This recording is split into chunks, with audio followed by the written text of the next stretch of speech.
मैं वो रानी हूं जिसके पास सब कुछ था। सत्ता, सुंदरता और एक पूरा राज्य। लेकिन मैंने सब कुछ खो दिया सिर्फ एक गलती के कारण। मेरे महल में हर रात चांद उतर आता था। लोग मेरी सुंदरता की मिसाल देते थे, लेकिन कोई नहीं जानता था कि उस मुस्कान के पीछे कितना खालीपन था।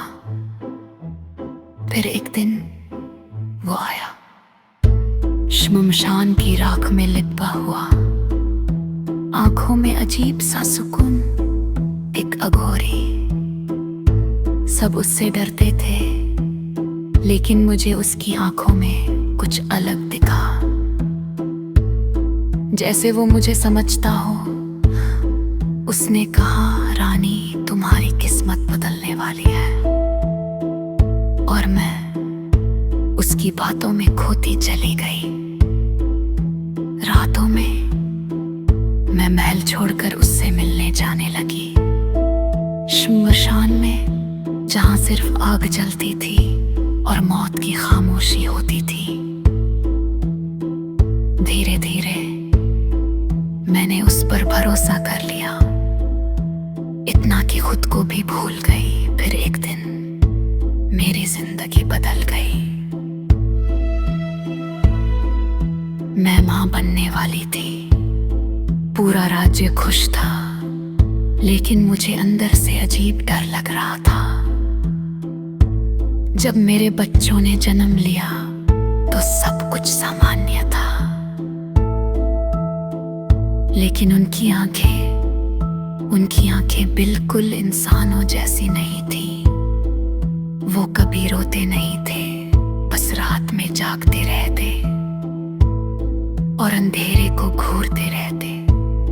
फिर एक रात मैंने देखा, वो अघोरी मेरे बच्चों के पास बैठा था श्मशान में, और वो उन्हें कुछ सिखा रहा था, मंत्र तंत्र। मैं छुपकर सब देख रही थी।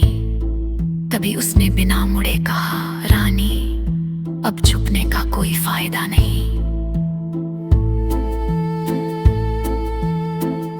मेरा दिल वहीं रुक गया।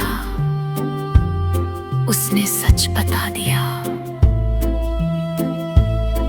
वो मुझसे प्यार नहीं करता था। उसने मुझ पर तंत्र किया था, मेरे राज्य को पाने के लिए और मेरे बच्चे। वो उसके वारिस थे। उसकी शक्ति, उसकी अंधेरी साधना। उस रात मैंने उसे मारने की ठानी, लेकिन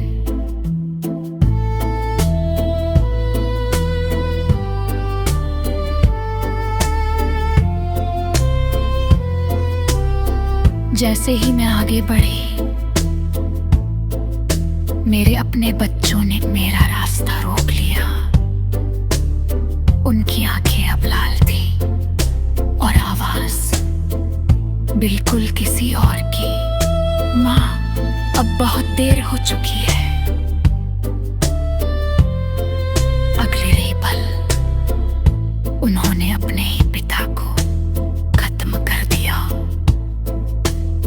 मैं सोच रही थी सब खत्म हो गया, लेकिन असली डर अभी शुरू हुआ था। उन्होंने मेरी तरफ देखा और एक साथ बोले, अब अगला कदम तुम हो। मैं भागी पूरे महल में, लेकिन हर दरवाजा बंद था। और फिर मैंने आईने में देखा, मेरा चेहरा धीरे धीरे बदल रहा था। मेरी आंखें उनकी जैसी हो रही थी। और तभी पीछे से एक आवाज आई, माँ, तुम भी हमारी तरह बन चुकी हो। और उसी पल मुझे एहसास हुआ, ये सब सिर्फ मेरे बच्चों का खेल नहीं था। कोई और भी था जो अब भी जिंदा था, जो हमें देख रहा था, जो इस सब को चला रहा था। धीरे डरावनी आवाज में। और अगर तुम ये कहानी सुन रहे हो तो शायद वो तुम्हें भी देख रहा है।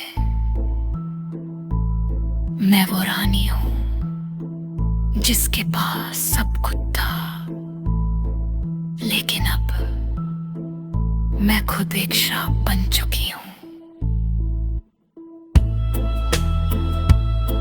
पे आगे की बात जाननी हो